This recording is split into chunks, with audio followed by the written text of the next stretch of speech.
The day the war changed forever, I was not there to see it. I was on a train, on a long train ride, long, sweaty, and exhausting, from Belgrade in Serbia all the way back to Italy, to my hometown of Bologna. It took me 1 day to get home, 24 hours. And when I got off the train, I couldn't wait. I just wanted to see my friends, see my family, and share with them my many adventures of a summer spent backpacking carefree in the Balkans. Great plan, right? But I got home, and nobody wanted to talk to me. All I could see in my friends and family's faces was fear and anxiety as they were watching the news and they were seeing a piece of the war crumble down, together with those twin towers in New York City. I got home on September 12, 2001. What a day. It was a different world. It was a world where the need for security was much stronger and the sense of fear was everywhere. It was also a world of dichotomies, a world of contradiction. All of a sudden, it was us or them, the heroes or the terrorists. Freedom, security, human rights, safety, protection. I just couldn't fathom it. I couldn't understand. Yes, the state's first responsibility is to protect its citizens. Now, because I want to sound smart, I'm going to say it in Latin. Salus populi suprema lex. Smart, right? So it means the first and foremost responsibility of every state is to protect its citizens. Fair enough, it seemed to me, but the policies, the way a state protects its citizens is, to me, is just as important as the mission itself, because it tells us a lot. It tells us about its values. It tells us about the community where we want to live in. Security is not an absolute value. It's relative to all the other values we hold dear in our lives. Like every other public good, security is judged as a trade-off between what we gain to become secure and what we lose in the process. But that's then. Back then, a lot of years ago, I just didn't understand any of this. So I decided to put a pause on this security and human rights, put it on a shelf, and went to do something else.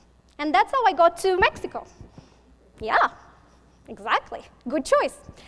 So I spent 4 years working in Chiapas in a human rights organization. All I was doing all day was simple. I was monitoring violence between paramilitary groups, the army, and the EZLN.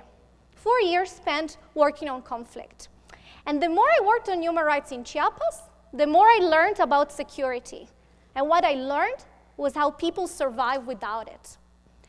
Because the main lesson in Chiapas was that security and human rights are not opposite, they're complementary. We could not have dealt and we couldn't deal with the daily human rights violation without addressing the conflict in the background. That was the main cause of everything. Chiapas taught me something else. You can't live, you can't thrive, you can't be as a person if every night you go to sleep thinking your community is going to be attacked.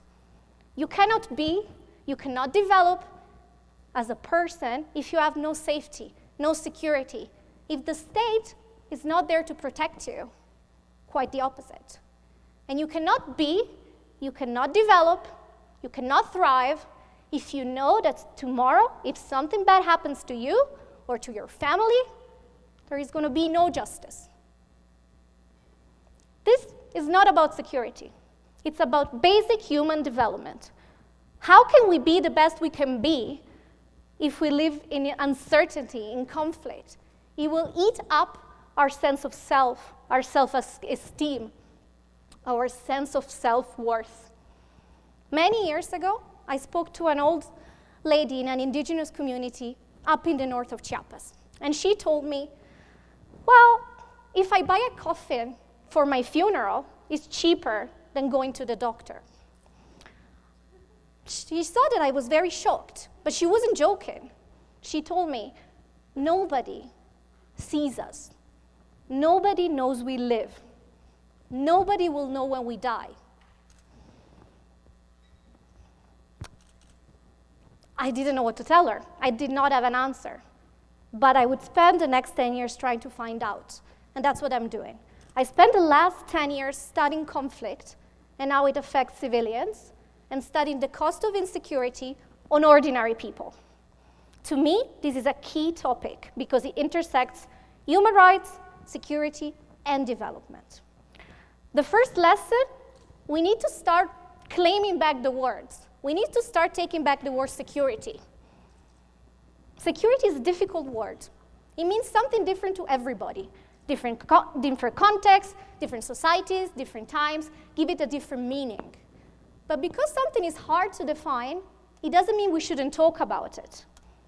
And because something is hard to define, it doesn't mean we should give someone else the power to define it for us.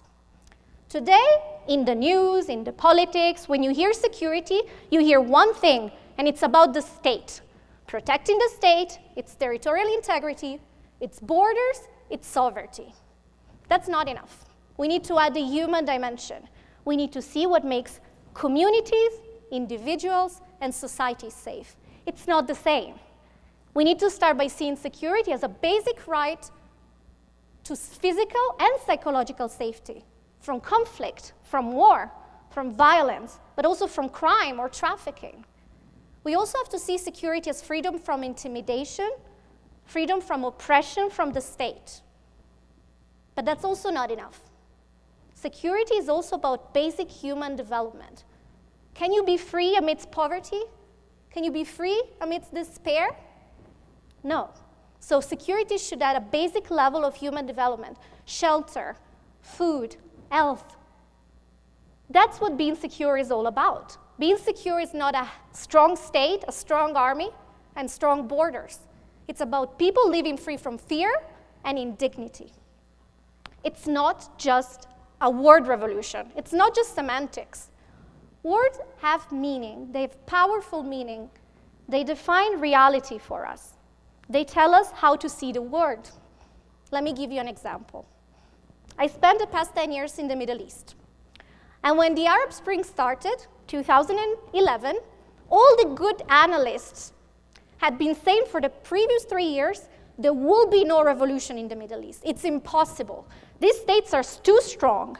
The authoritarian regimes, too solid. The coercive apparatus, too pervasive. Security is everywhere. These states have strong national security, they will not crumble. But guess what? They did crumble. And they crumble because their human security was poor. Inequality, corruption, crisis of representation, rampant unemployment, and I can go on forever. So if we look at the right indicators, we can see society and we can predict reality a lot better. But that's not enough. Predicting societies, understanding, making good policies, yes, that's important. But ultimately, what I'm interested in, what I want to do is to take this definition and make it the basis for a new way of seeing politics and a new way of seeing how do we produce this security. So far, it's all about the military aspect. I think that's not enough.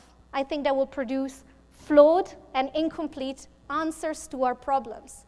Let me go back to the Middle East. Let's go to Syria now. As you know, Syria is the epicenter of the bloodiest civil war the world has seen in decades. And today there are two conversations on Syria. Conversation number one, security. What do we need to do? Prevent the war from spilling over to the rest of the region. And of course we need to degrade, destroy, I don't remember what's the new catchphrase, but deal with ISIS, right? So that's the security conversation. In another room, in another building, there's people working on humanitarian issues. They are dealing with the worst humanitarian crisis since World War II. They are dealing with 12 million people who need humanitarian assistance to survive. They are dealing with 8 million people internally displaced, and they are dealing with 4 million refugees. Now what happens is these two conversations never meet.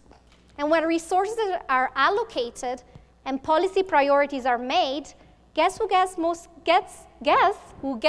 of the money? The security conversation, right? We need to change the way we see security. We need to realize that it's not acceptable to think that 13 million, 13 million children out of school in the Middle East today, 3 million in Syria, are any less of a threat than ISIS. We cannot let it be that dealing with the security crisis, it's more important than dealing with the long-term generational effect of this refugee crisis that is washing away the region. Redefining security is not about words, it's about getting our priorities straight. If we get our priorities straight, we can close that gap between us and them, between freedom and security, between human rights and protection.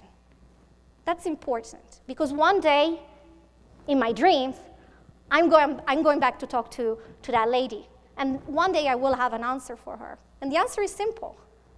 It's right in front of us. The answer is, yes, we do know you live. Yes, we do know your struggles. Yes, we see you, because your life matters, because every life matters. Thank you.